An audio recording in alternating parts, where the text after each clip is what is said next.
Howdy do, peers. My name is Aaron Jackson. Um, I'm a senior or junior, I don't know what I am, here at Point Park University studying advertising and public relations. Um, and today I'm chit-chatting about something I love to chit-chat about, which is branding. And the question I decided to do this project around was, does a business's physical brand have an impact on consumer purchases?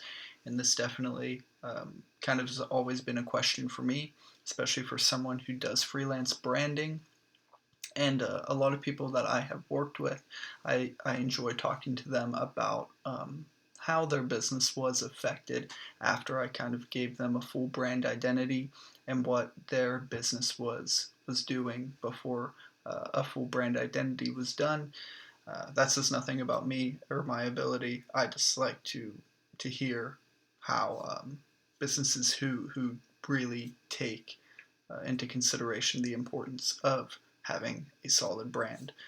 So I kind of took advantage actually of being surrounded by a bunch of very diverse people last week. I was shooting a wedding out of state, out of the country, kind of, in Virgin Islands, and I was hanging out with about 12 people who ranged from the ages of 18 to 35. They were from all over the country, kind of different styles, um, just all kinds of different demographics. So I took advantage of that and kind of just pulled out my laptop and had them take this survey that I put together to get a solid understanding of whether or not a business's physical brand has an impact on their purchases with them. Uh, so the first question I had them answer was how important the quality is of a product versus the how attractive the product is. And the most common answer most of them answered was equally as important. And this didn't really surprise me because we all want quality stuff and we all want attractive stuff, but a handful of them did say that the level of attraction, how attractive the item is, actually trumps how quality it is, and that kind of brought made me think of H&M. Like I love shopping at H&M. Their products are like so terrible.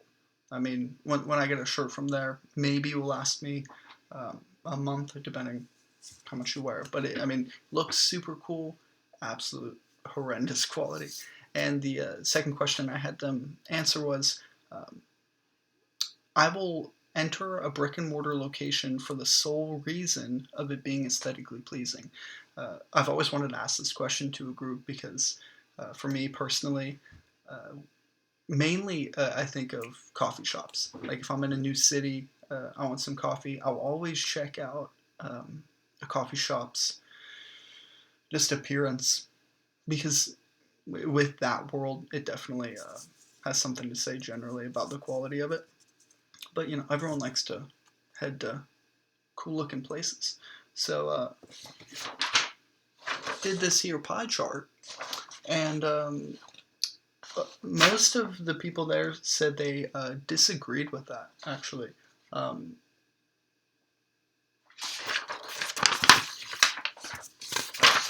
wrong chart.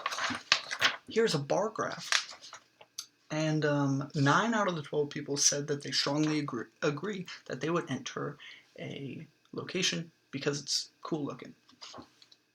Didn't surprise me. 2 people said they just agree. They didn't strongly agree. And 1 person said that they disagree, and that guy was 35, so he didn't care how things looked. Um, that doesn't mean anything. Third question I talked to him about was, I look at a company's social media accounts / websites before going to their location. And they could do strongly agree, they're neutral about it, they disagree, or they strongly agree. Most common answer was that they agreed. So a good amount of them were creatives So I kind of expected this. Did that stop? Okay. Bug. Um, I kind of did expect a lot of them to be interested in looking at their social media and website before they checked out a location, whether it be an apparel store or just like a coffee shop. Fourth question I asked was, when businesses neglect their online appearance, I am less inclined to go there. I knew you guys were waiting for this guy to come back, so here it is. Most of them disagreed. They didn't really care whether or not businesses were consistent and active on their social media. And next, a handful of them agreed that they did like to see consistent posts from businesses they want to check out. And a few of them said they didn't really care, which I'd probably put myself in there. Fifth was, what is your age? I was kind of curious as what the average age was out of this group of 12 people, and that was 24. So near most of our ages, probably. I don't know. And next question was, does your friend group have all the same brand loyalty? This question actually really interested me and shocked me with the answer, because it was no. Most of the people said they have loyalty to different brands than their friend groups. And I guess like my friend group is like that. I would be curious as to you guys, whether or not the people you surround yourself with are all into similar brands. Yeah, most people said no. Their friend group is different than them. That's cool. Seventh thing, this was super fun one to do. I did allocate 100 points between characteristics of a brand that you find to be most and least important.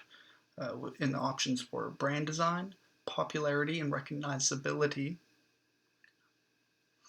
product quality, and exclusivity. I found that one to be important because I think it's fascinating how people will be more drawn to things if not a lot of people have kind of found the company's products yet. The pioneers. Most common answer was in this order. They gave the most points to product quality, then brand design, then exclusivity, and then the popularity.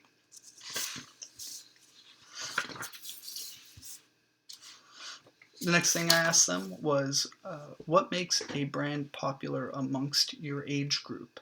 And this was actually turned into a super fun, long discussion because we had so many different age groups there. Obviously, mainly being around the age of 24, but we had an 18-year-old, we had a 35-year-old, and they were all super into this, so that was fun. And the average answer was roughly it being iconic, and if people would just be excited to wear it, and they feel like they stood out, but also be comfortable in it, like the things that fashion models are wearing nowadays with looking like peacocks and stuff. Don't think they'd be into that, although iconic. If it was in my closet right now, perhaps I would though. Next question. On a scale from 1 to 10, how would you rank the importance of keeping up with trends? Most common, it was split down the middle, and they aren't near each other at this point. When I asked them this, 6 people actually said 5, 6 people said 8. So I thought that was peculiar. So I was fascinated by this, definitely, because almost I think people would answer the way that they want to answer, not necessarily the truth, and I put myself in this category as well. I desire to be very unique and not really care about trends, but when trends happen, most people will fall into them. So I would say closer to 8 out of 10 of importance. The last question I asked is what environment they were raised in, because I was curious as to, based off of their previous answers, seeing, okay, like most of the rural people said this, perhaps they don't care about trends, perhaps they don't care about how brick and mortar locations and products look necessarily, just quality, and then suburban and then urban. I assumed that the individuals that were raised in more of an urban environment were more into kind of following trends and being more into a business's physical brand. Most of the answers were suburban, which is me as well. The thing that I was most surprised by was still definitely where am I? Am I